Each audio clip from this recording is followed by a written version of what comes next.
Loving life with a breath of fresh footy. So great to have the lads on today. And we haven't seen each other for a week and a little bit. And I'm really, really intrigued to see how they think their teams are going, respectively, Man United and Liverpool. And I'm interested as well because I haven't spoken to them. I've spoken to a couple of other people that have joined this podcast over the last couple of days, and there was some really interesting thoughts. So we'll just go straight to it. Hey, mate. Hey, Ponna, how's it going over there in Western Australia at the moment? Hey, Matty, how are you, mate? We've just had some news today. I think that our hard borders are going to be removed, and we're going to allow travellers from certain areas that haven't had a certain amount of COVID cases or less, which does not include Victoria, obviously. So things have been business as usual for us for a long time, but at least we can travel a little bit. So how are you Absolutely. guys going? Big news for yourselves as well. Yeah, it's been phenomenal for us over here. The fact that we're talking about opening things where basically the rest of the world is closing up stuff, it really hits home how fortunate we are to be over here in Australia at the moment. But as we've seen throughout the season, whether you're following any sort of sport, everything's been affected by COVID at the moment. And it's really affecting the way I feel with a breath of fresh footy and the way soccer is at the moment. Fans aren't around. We need to have these podcasts to be able to do the things that we do. What are your thoughts, Vishy? Yeah,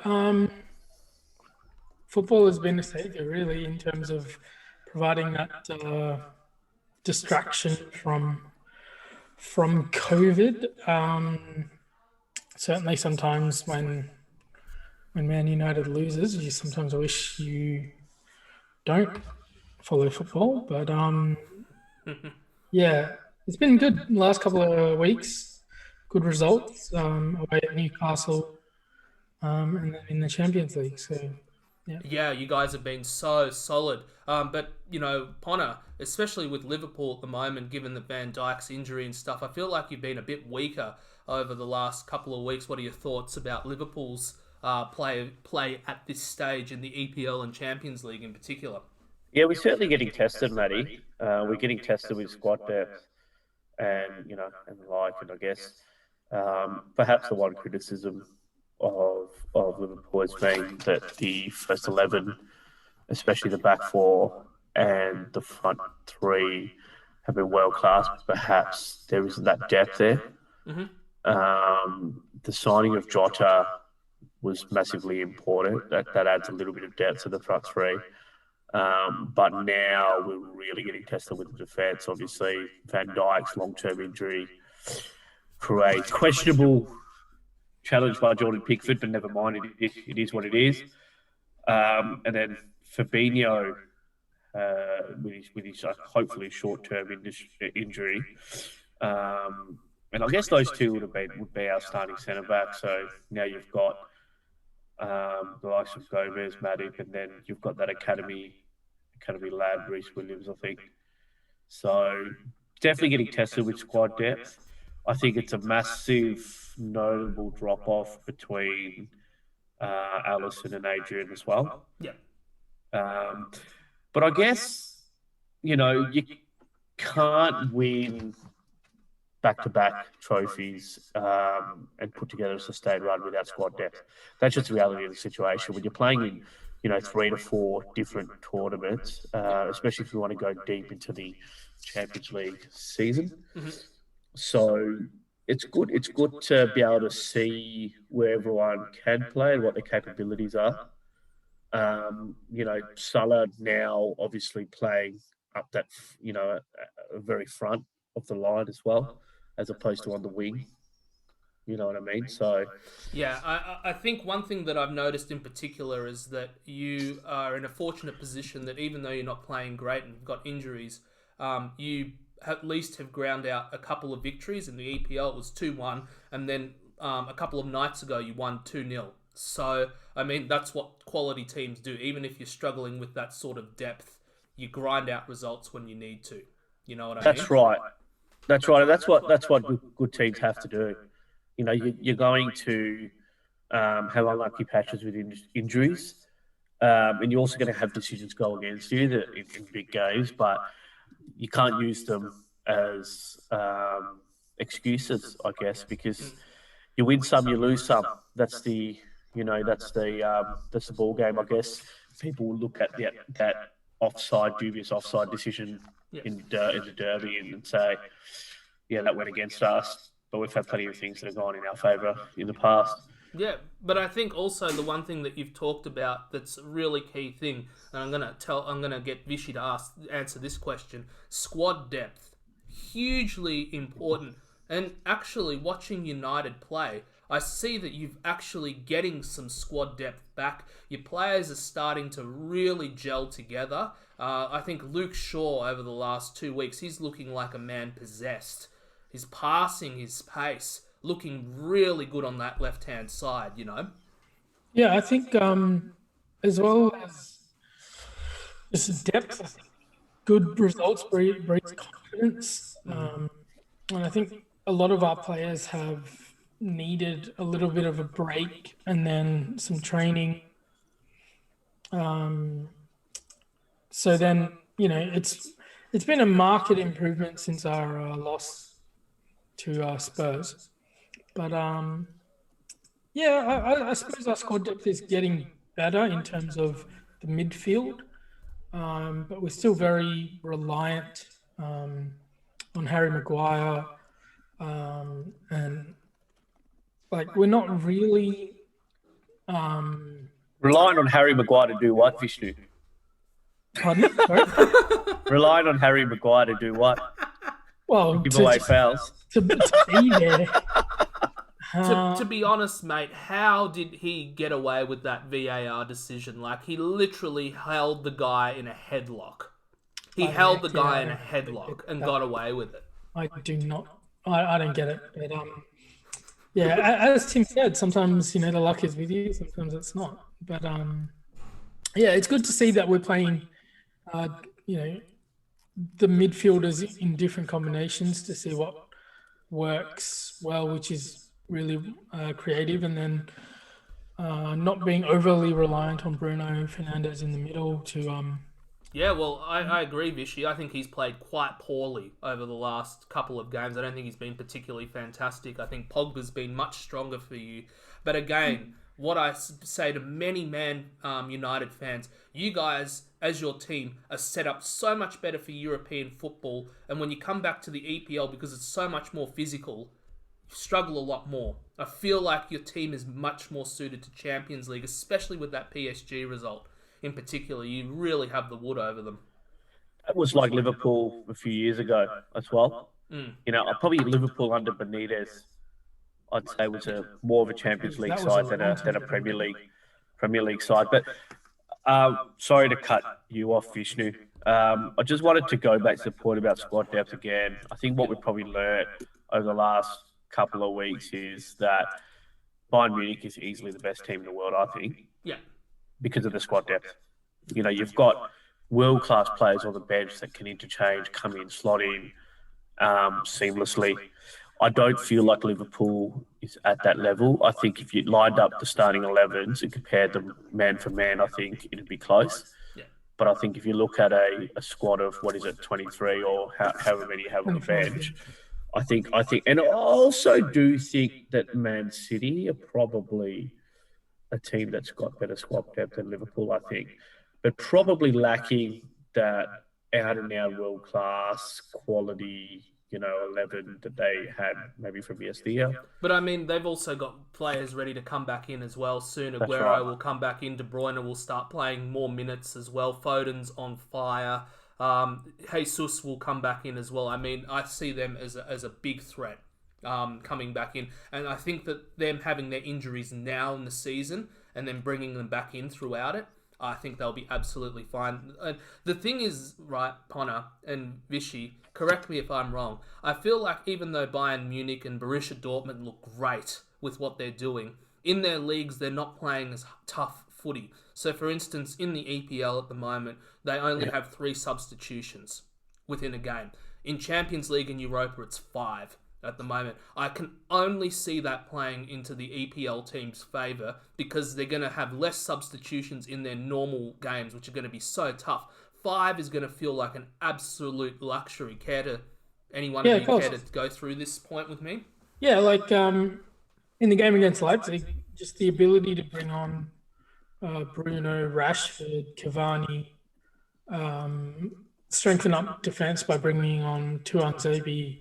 It just makes life so much easier. Like you could literally save your most impactful players to go up against potentially tiring defenders, and being 1-0 up and then hitting them on the counter just made life so much easier for United. So it was great. But I take your point about the difference in the amount of substitutions means that we have to be a bit smarter about how we play. Have to kind of trust more in a rotation of the squad. I don't know if Liverpool will be able to be as, high pressing and high energy, especially on those short turnarounds. It's crazy that Arsenal are playing Monday night. Man United are playing Arsenal Monday night. Liverpool are playing. Sorry, not Monday night, Monday morning. Yeah.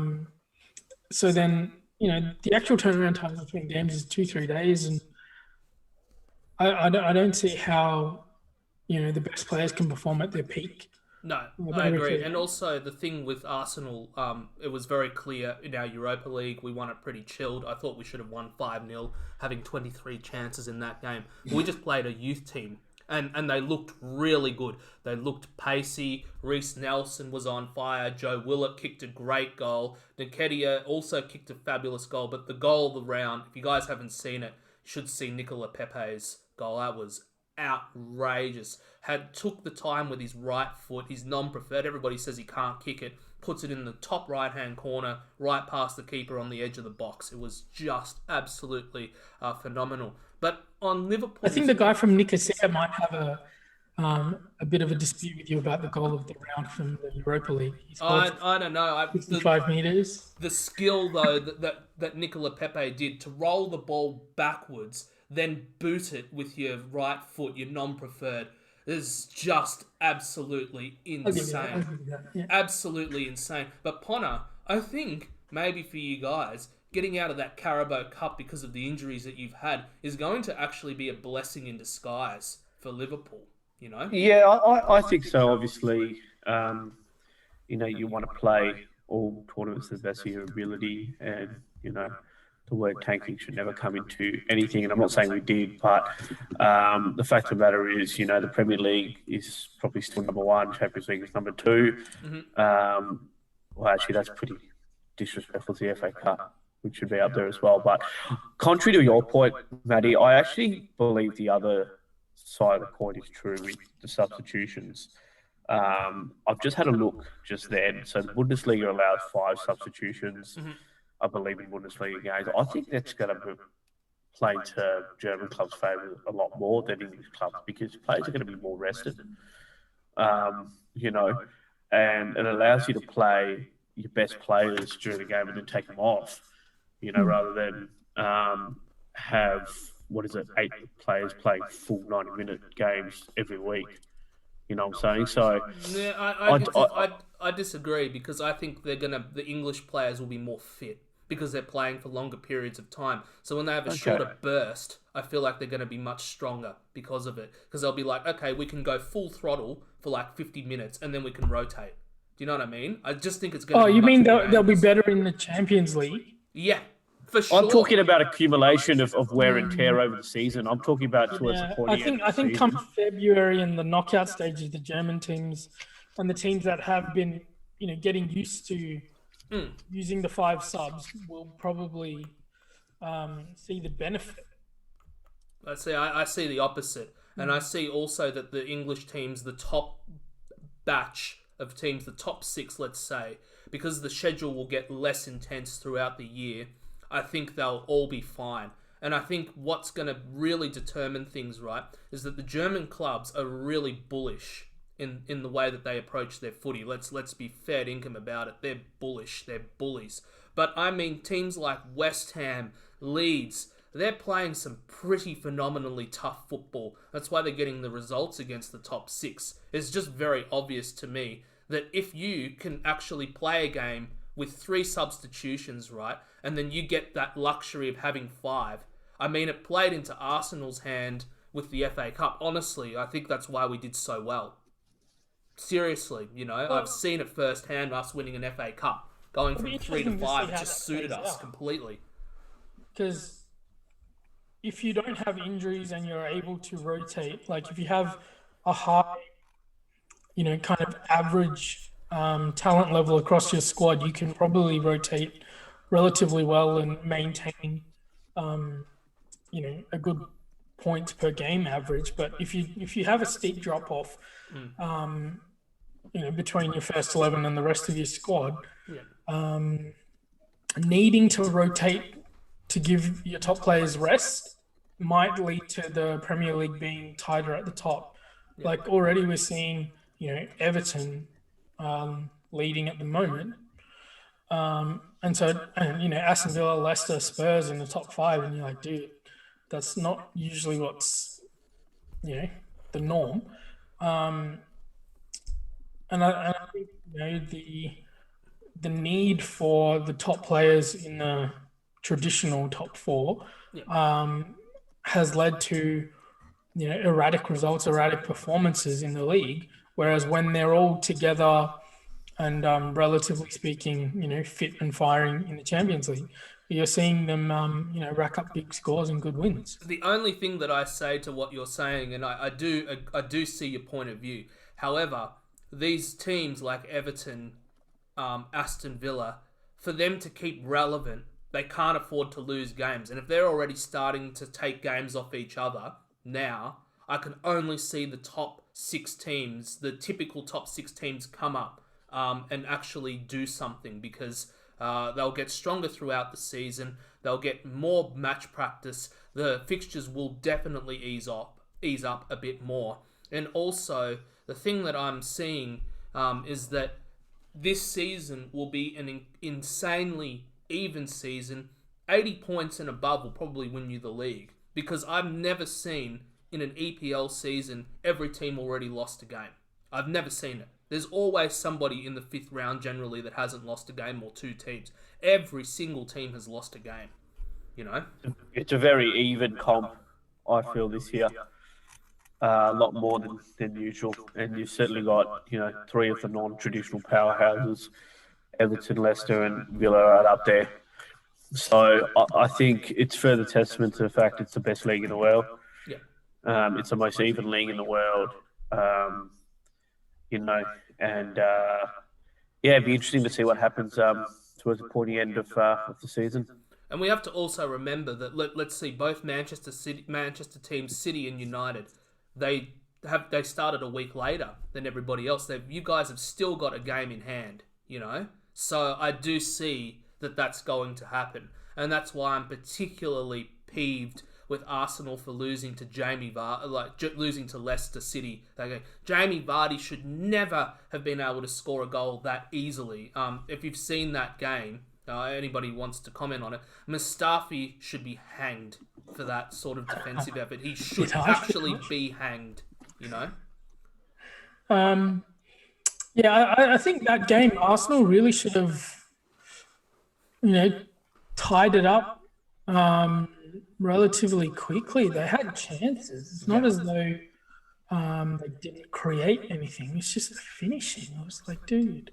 It was...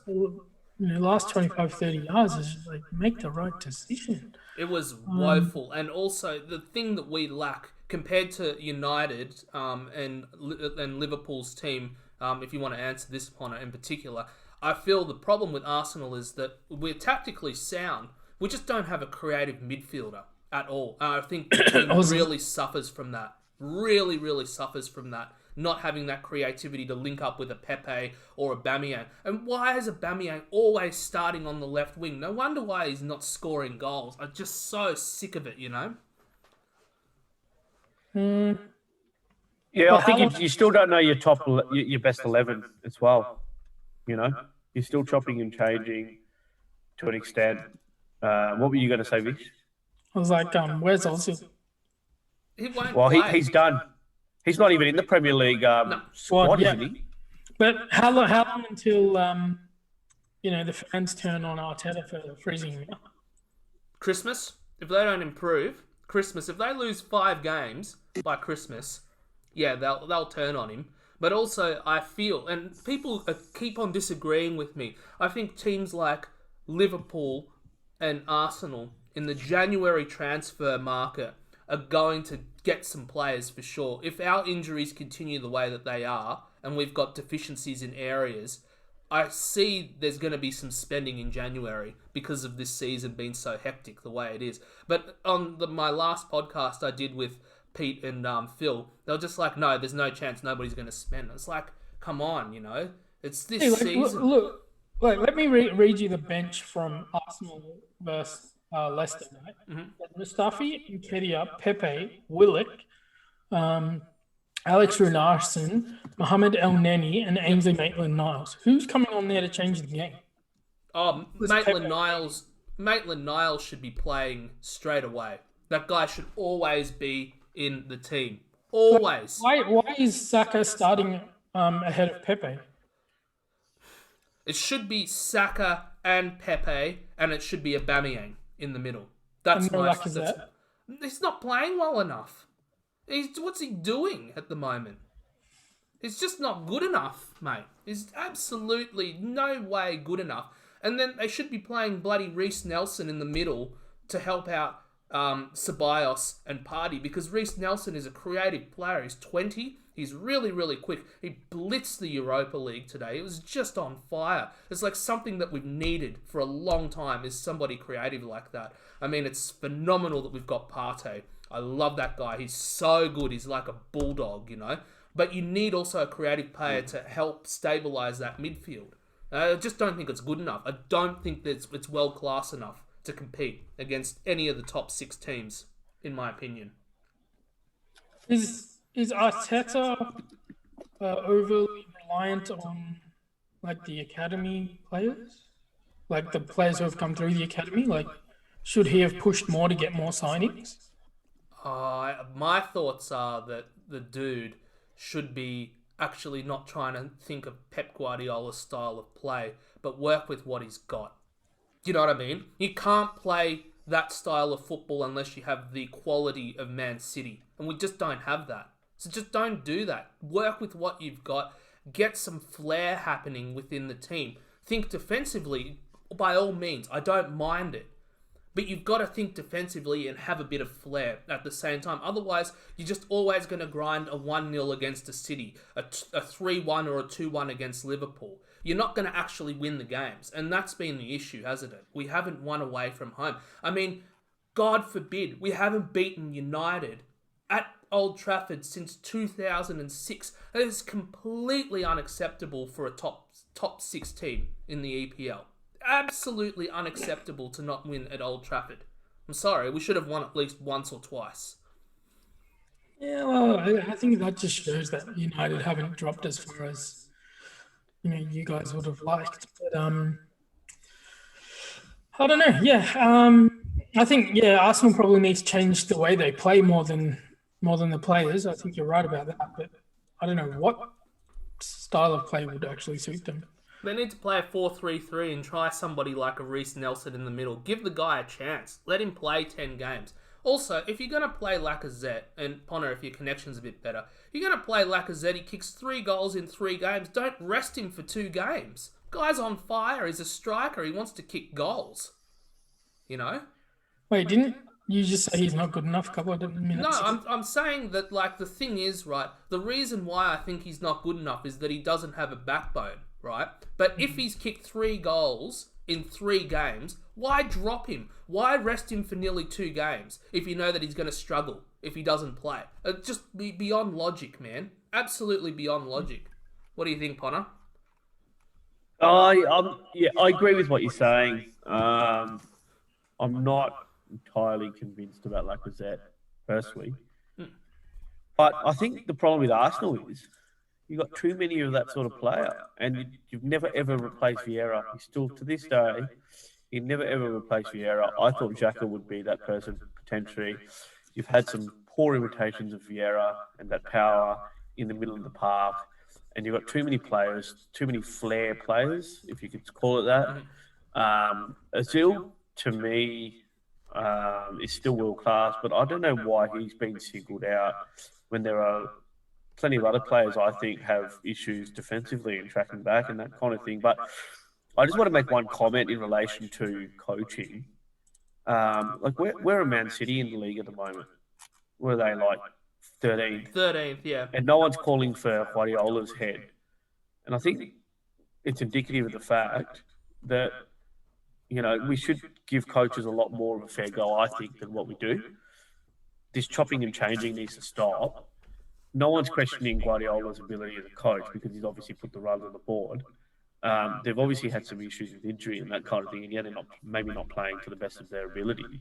I think questions are starting to be asked about Guardiola's ability to change up the message, change up the squad, change up the way they play, because it does look a little kind of tired. Yeah, he'll get a whole year. And the criticism with Guardiola has always been that he's always taken a world class squad to glory. He's never ever had to work with a rebuilding side. Exactly. He's too technical. He's too technical, I feel.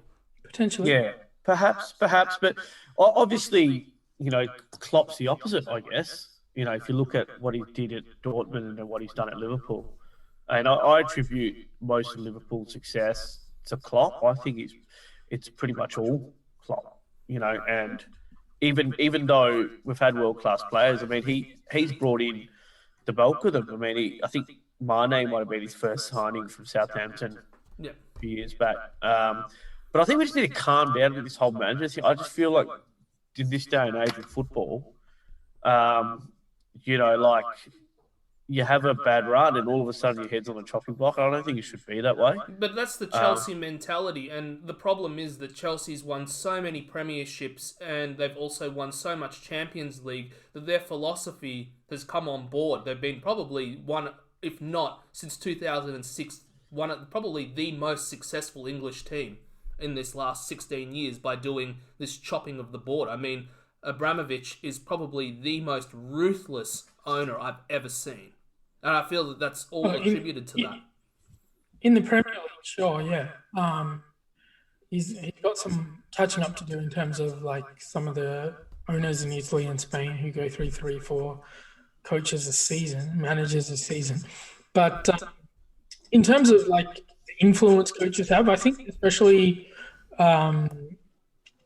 like we're seeing, the influence fans have on creating a home ground advantage. I think now we're also kind of slowly getting a better understanding of how much influence a manager has on the actual game. Like you can hear them, yelling and screaming at their players, shouting. And then, you can see the influence David Moyes has had, working remotely with West Ham, and they're still having pretty good results. So the question of, that day-to-day impact that you can have on the coaching field versus, and how that works, plus, the physical in-presence during a game. But in terms of, what you were saying about Pep, I think questions are starting to be asked, but I think he's also getting a lot of leeway because of Aguero.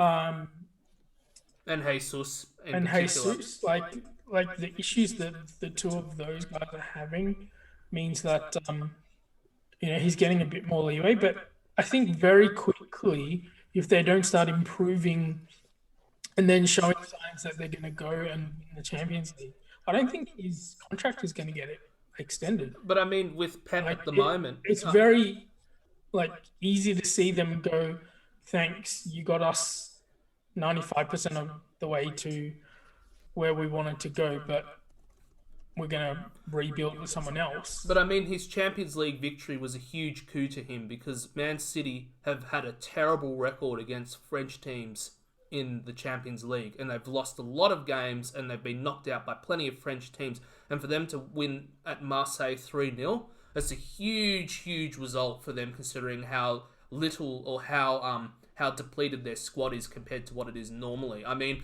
the brilliant thing that he's been able to do with that team is Phil Foden.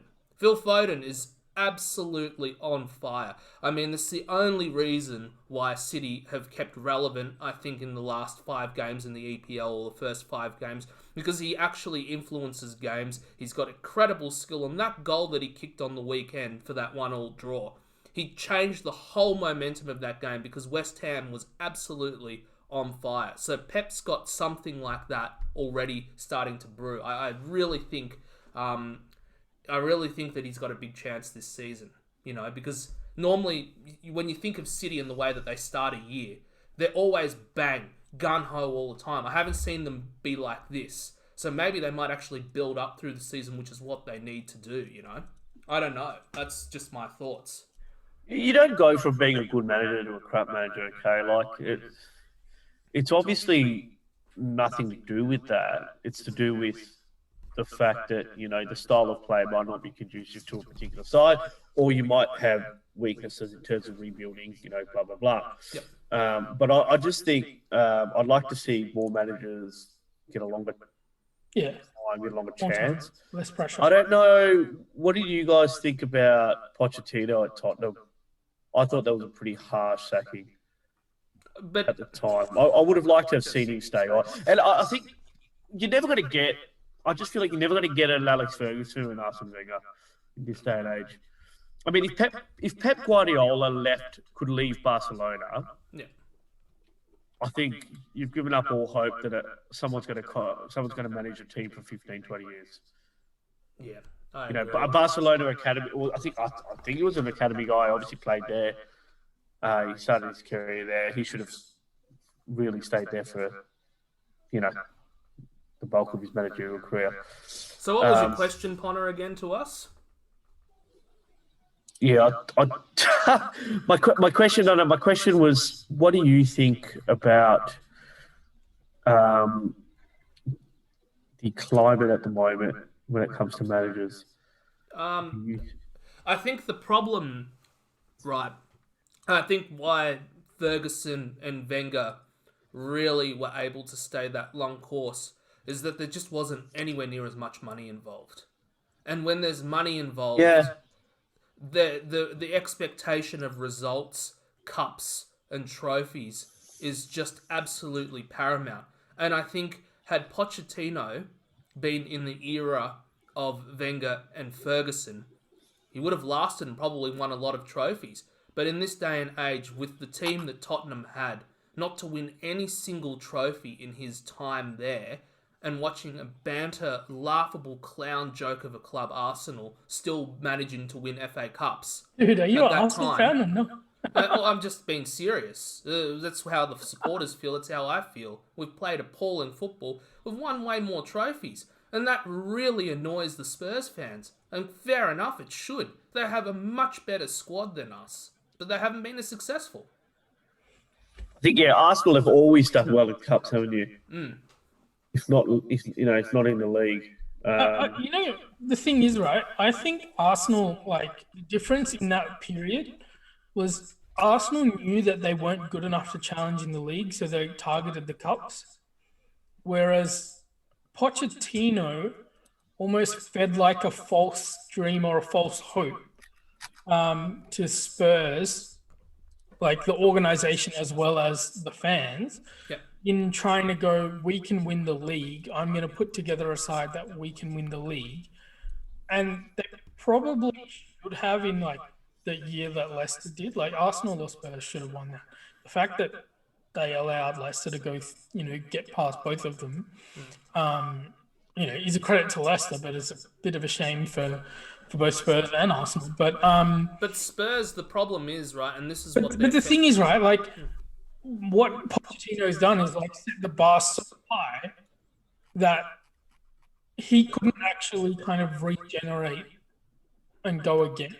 Yeah, well, this is he demanded too much from Daniel Levy, saying, we need to change this. I need, say, 4 new players at an average of 50 million each if I want to go, that next step. And Levy and the board have just gone, well, if we just get Mourinho is going to change the way we play and potentially, keep the gravy train running. But I mean, oozing expressions. Who's the Spurs they're person? what, third at the moment, I think Spurs, third or fifth or something. And you don't back them to win the title.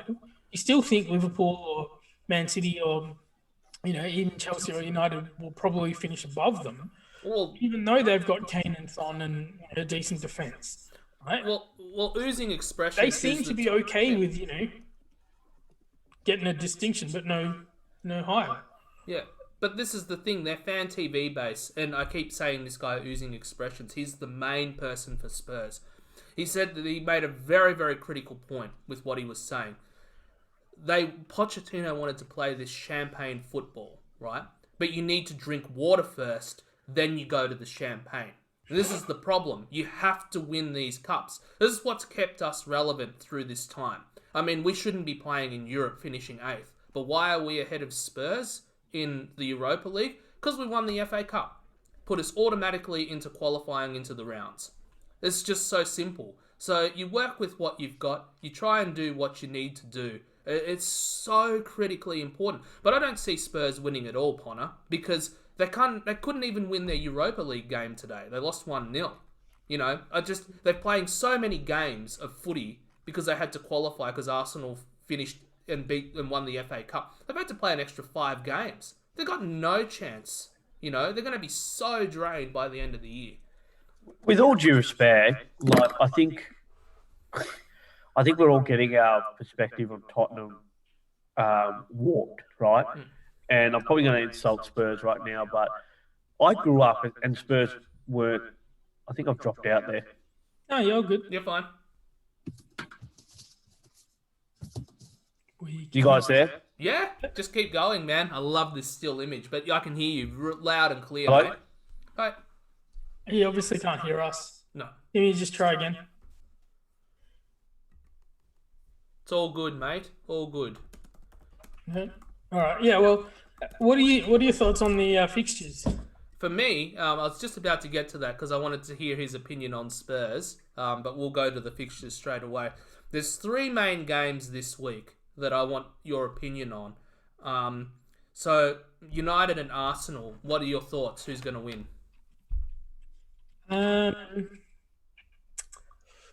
Of course, I'm backing United. It'll be interesting to see how we set up. Yeah. Who gets a game. Like, Tuan Zabi was great against PSG. Hasn't played much since. Yeah. He might be in with a start, especially if Maguire needs a rest, which might be wise. But given it is against Arsenal and we do want to win, he may actually partner Maguire. But I can, certainly see us winning, especially given Bruno had a bit of a rest as well. So Bruno, Rashford, Cavani should be fine. It could be high scoring because we haven't been as solid as I'd like at the back. But given Arsenal's problems as well, it's I think you're gonna beat us 2-0. Jeez, I think you're gonna beat us 2-0. No doubts about it. We're playing too poor to be able to even do anything, and you've got the wood on us at Old Trafford. I think you're gonna win. I think they're gonna win 2-0. We're just saying, what do you think? I'll go back to you with Spurs in a sec. We're just going to do a couple of games. United versus Arsenal. What do you think the score's going to be, Ponna? Hello? Hi, how are you? He's going to drop out again. That's all right. Poor Ponna. That's what happens, man. You got to come the eastern seaboard, mate. NBN is rocking over here. Mate, you got to pay your phone bill, bro. Alrighties. So we'll wait for him to come back on. The next game is the Liverpool versus West Ham game. Wait, is that in Liverpool? Yeah. Yeah, the Liverpool game. Yeah. Yeah, I don't see Liverpool losing at home. I just think one thing that you can't dispute with West Ham is that they play hard footy. They've looked really good this year. They play well against the big six, and I think it could. I think Liverpool should It win. could be tight. It could Yeah, be, I reckon could be 2-1. very tight. But the thing is, like, I think Liverpool have gears, and they've gotten good at playing kind of ugly football and still winning. Yeah. Or at least attritional football and still winning. So then, if West Ham do start well, maybe Mikel Antonio scores a goal or something. Yeah. I think Liverpool can, crank it up and just put 4, 5, 6 past the team if they really need to. Yeah. Whether or not they're able to crank it up and turn up the pressure without Van Dijk, because when they play that very high pressing, high defensive line football, it's very hard to resist it and play through it. Yeah. But I don't know if they're tactically brave enough to do it without Van Dijk. Yeah, I agree. And this is what I said in another podcast as well. I agree. Because potentially they'll be a 100%. little bit wary of playing so high up. Yeah, they're going to be freaked out given the way that their defense is. But yeah, I still think they can win, but I wouldn't be surprised if it was a draw either, because I think West Ham's in that mood where they've drawn against City. I thought they played really, really well. So, and then the match of the round, I think, could be this game, which is the Leeds versus Leicester game. I reckon Leeds can pump them. I really do. I don't think Leicester was that great against us. Ropeable that Vardy had such an easy goal. But I didn't think they played very well against us. And Leeds is playing that sort of football where they know how to get through the zone. I reckon they can batter them, actually, at Leeds home. The thing is, right, like, I think the Leeds are readjusting to playing without Calvin Phillips. Mm-hmm. So if Leicester play the way they played against Arsenal, keep it tight at the back, play very kind of transition ball, they could get it done. They could, but I think Bamford's been on fire, which is very different to our attacking three. You know what I mean? Bamford's kicking lots of goals. And I think that if he gets on the break, they don't need pace. They just know how to break the thing zone. is, right, I think the Leicester defence is much better than, any team that Leeds have played so far. And between Brendan Rodgers and the defenders on the pitch, I'm pretty sure they will have learnt not to give Patrick Bamford that much time and space on the ball. Like the Aston Villa defenders, that was crazy. Like literally 4 of them, standing around him as he, kept his foot on the ball, looked at the target, lined himself up and just put it in the top corner. He's like, dude, what the hell? Absolutely. I agree. Even in the highlights package when they show, it's like, why are you guys just standing there? Just close him down, tackle him. It's like, you got to be perfect, but at that level, you need to be. Like, you can't just be leaving their number 9 with 4 or 5, 6 seconds in the box with, the ball. You can't just give him so much time and space. And I think, well, I hope the Leicester defenders will probably learn from that and go, look, we're almost going to have to man mark Bamford because he's sniffing out chances from anywhere. Yeah, absolutely. What do you think this result's going to be? Probably a scoring draw, 2-2. Okay. I think if Leeds play well enough, I think they can win 3-1. But again, it could go either way, 3-1, 3-2. So, but my tip is with Leeds at the moment. So I reckon that's plenty on our thoughts and our minds. I mean, Paul Ponner is having connectivity issues. All good. So good to speak with you, mate. Absolute pleasure as always. Really good to have your insight with what's been going on. And it's a really insightful discussion on the aspect of managing and coaching. I do see definitely both your points there, and it can be a bit harsh, but I think at this stage, given how much money is in soccer and footy at the moment, it really seems like that's the reason why things are happening, because there's so much more money involved. See, the thing is, I think the pressure, right, also comes not just from, like, inside the club. Mm-hmm. Like, I think fans understand, like, Liverpool and Man City over the last few years have raised the bar so that the team coming second are still getting, like, 85, 88, 90 points, Yeah. scoring almost 100 goals and not winning the title. Yeah. So they're realizing that, okay, we almost have to be perfect. Yeah. Like winning 30, 32 games, not losing more than maybe one or two, if that. Yeah.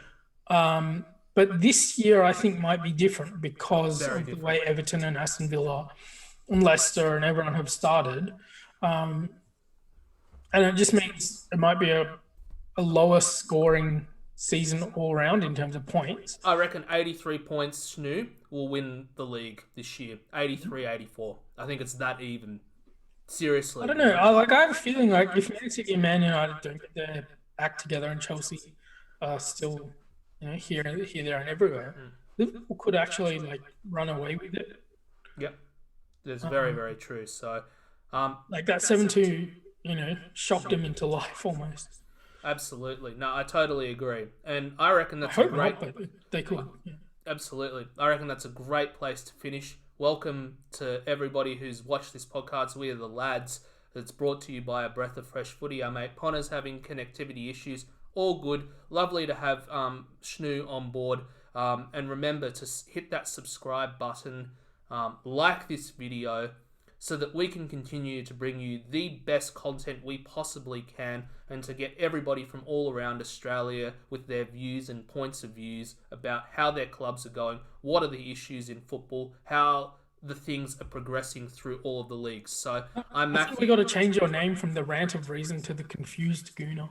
I'm not confused. It's just... What is that Manchester City background, mate? Oh, mate, it's just like... Why don't you put a Spurs background up the back? Why? Well, because I go for Melbourne City. I have to like this. Man, I have to like them, man. They kept our team alive.